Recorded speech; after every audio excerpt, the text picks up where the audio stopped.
And welcome back to the channel, guys. Today, we're back in Way of the Hunter. We're going to be doing a realistic hunt. If you don't know what the realism hunts are, check out Obsessively Clean Gaming. He does a lot of them.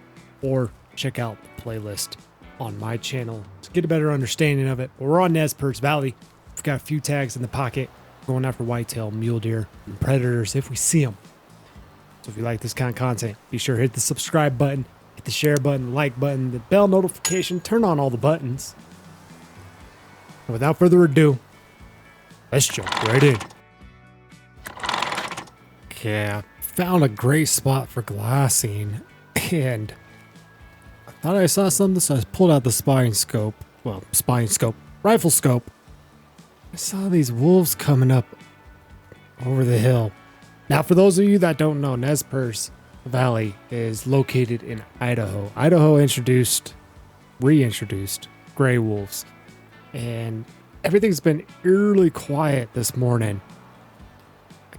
Haven't heard any deer, haven't seen any deer. Started at camp, kind of came south to this spot, hoping to find some deer. And unfortunately, just not seeing any. Now, in real life, Idaho has actually introduced the gray wolf. Colorado is following suit as well. Colorado is my home state.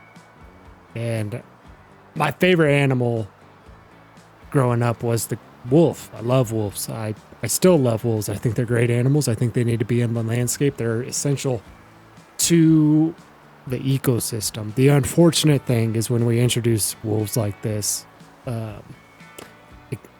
it throws a weird balance and a weird thing into hunting and into the ecosystem. Colorado is super proud of our elk population. We have the strongest elk population and the most dense elk population. And we already have gray wolves. With the reintroducing of gray wolves that they're going to be doing this year, we're going to have even more gray wolves, and our deer and elk population is going to take a pretty massive hit, unfortunately. I'm not looking forward to seeing it. It happened in Idaho. I've heard a lot of hunters talk about it, that not only did the animals stop talking, the population has just dwindled. It's rebounded. It went down really hard, and now it's rebounded, but it will never rebound to what it used to be. And unfortunately, we're going to see the same thing happen here in Colorado, because we're going to reintroduce the gray wolf instead of letting it happen naturally, seeing that we already have them here. And I just want people to be aware. That's the only reason I'm talking about it. I want people to be aware. There's nothing we can do about it now. It's going to happen. We're going to see a massive hit to our deer and elk population. People are going to see things they wish they never saw. And a wolf killing an elk or a deer or a livestock animal is not a pretty sight. No one wants to see that. But unfortunately, people are going to be seeing it. And voters tend to be unaware. We voted for this, Coloradans like myself. Well, I didn't vote for it. I was staunchly opposed and made my voice heard to those who would listen. But it is going to happen. But I think that if we can let other people be aware, as more states are going to be trying to do this, that maybe we won't see it happen, and we can let it naturally happen from the states like Colorado and Idaho that now are force introducing wolves. They'll disperse and go other places. That's me getting off my soapbox. Let's get back into the realistic hunt and stay focused up, because we should be able to find some deer here, I would hope. Ooh, hey, well, that's something I did not expect to see. I came up here to this glassing knob and was going to check this little lake, hoping we could find something there hitting the water. Well, we got some elk. That is crazy to see these guys over here. Usually we don't see them over here, but I guess right here's a spot for them. That guy's not too bad. He's an older one. And the rest are pretty young. Like, that guy's pretty young. Behind him's an older one as well. None of them too impressive. And sadly, we don't have a tag for them today. We're looking for deer. They're looking for that whitetail or the mule deer or both. And of course, some predators along the way if we can. Now, question is there any deer here on this lake? Or little pond thing? Or do we need to go to another spot? Alright, looking like just the elk here. We're gonna kind of hoof it down, get up over onto that ridge over there. We're gonna have to move pretty fast.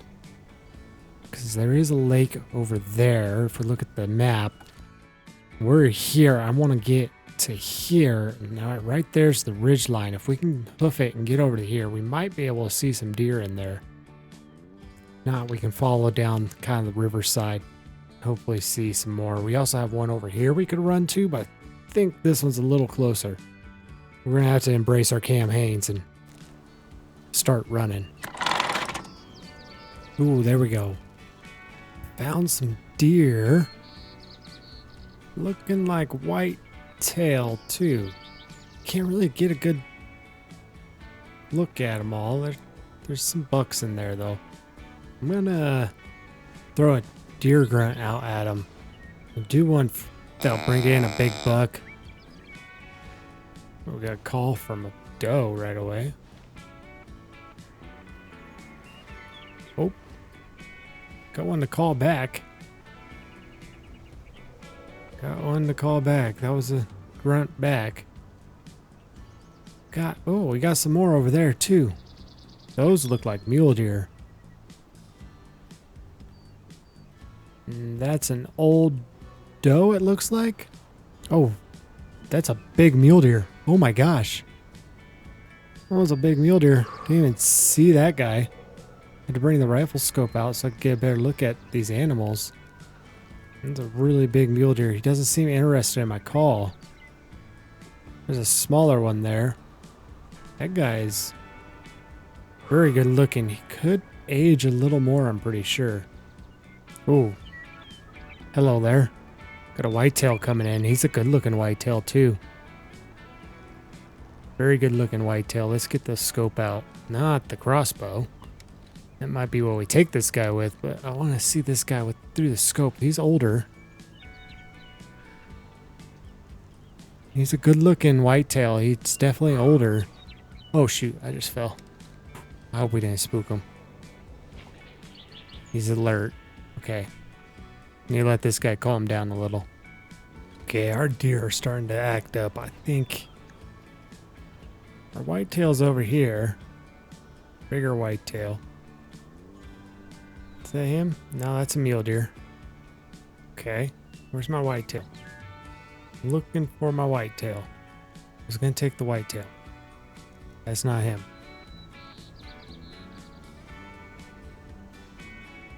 I think he just ran up behind this tree. I just got to spot him now.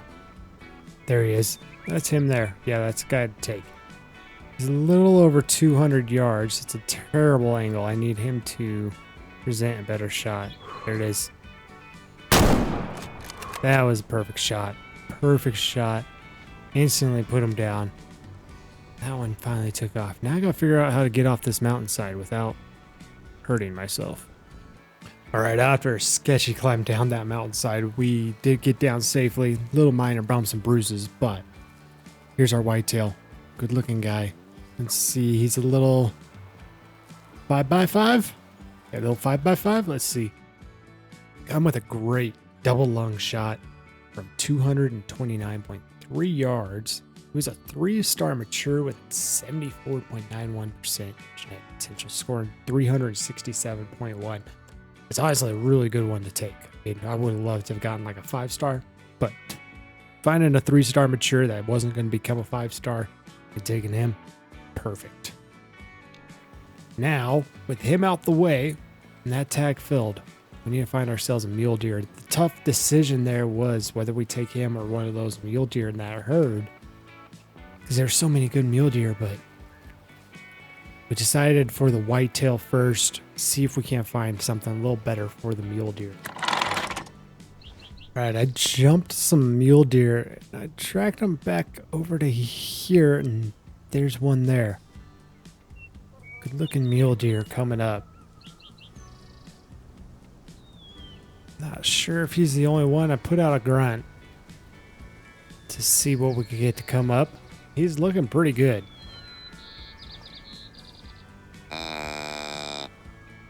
Oh yeah, that guy's a good looking mule deer. Oh man, he's big.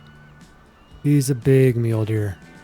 I'm gonna just double check there's nothing else. But we'll probably take this guy. Might even take him with the crossbow if he comes in close enough.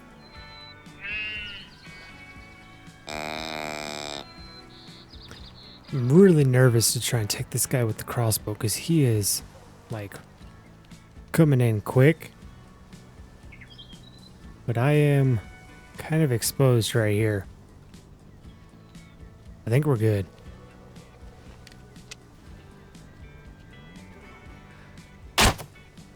Oh, that might not have been a good shot. That might not have been a good shot. I don't know. It was. Oh my gosh. It was a good shot. Holy cow, my heart's thumping, man. I didn't think it was a good shot. He kind of teetered, but like he was going to turn and run. Oh, man. Big mule deer down. I'm not sure what this guy is. I'm thinking a 4-star mature. We got to get a photo with the crossbow. I haven't had one with the mule deer yet, so let's grab a photo and we'll pick him up. That might be one of my better photos.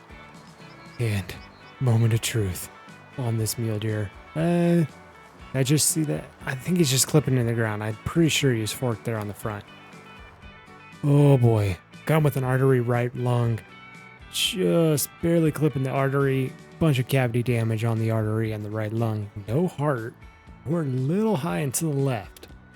Moment of truth. What did we just take? 3-star mature. Okay. 71.81%. I couldn't tell. He's pretty big. He's pretty big. I know that he has so much bigger as a 5-star, but every time I see one, they just look massive.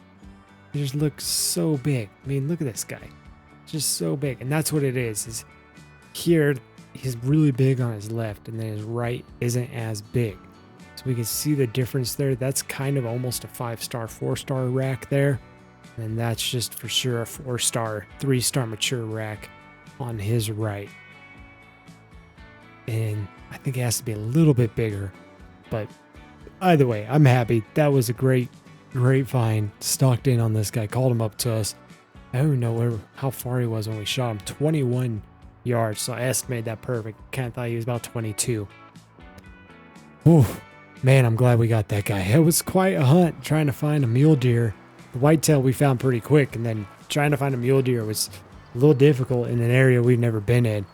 But we took him down, and we filled both tags. Great hunt overall. We'll end it here. Like I said at the start of the video, if you like this kind of content, be sure to hit the subscribe button, share the video with a friend, turn on all the notification stuff, do all the things. Then, of course, thank you to my members. You guys are awesome, supporting me financially. If you want to become a member, check the link down in the description. But what's even cooler than membership is buying some merch. So check out the merch down below as well. All of it's designed by yours truly. I'm no graphic designer, so they're not graphic designer quality, but I think they're pretty sweet. So check them out. Buy something if you like it. If not, all good. Just stick around, watch the rest of the videos on the channel. And last but not least, go enjoy a good hunt with a good friend. I'll catch you in the next one.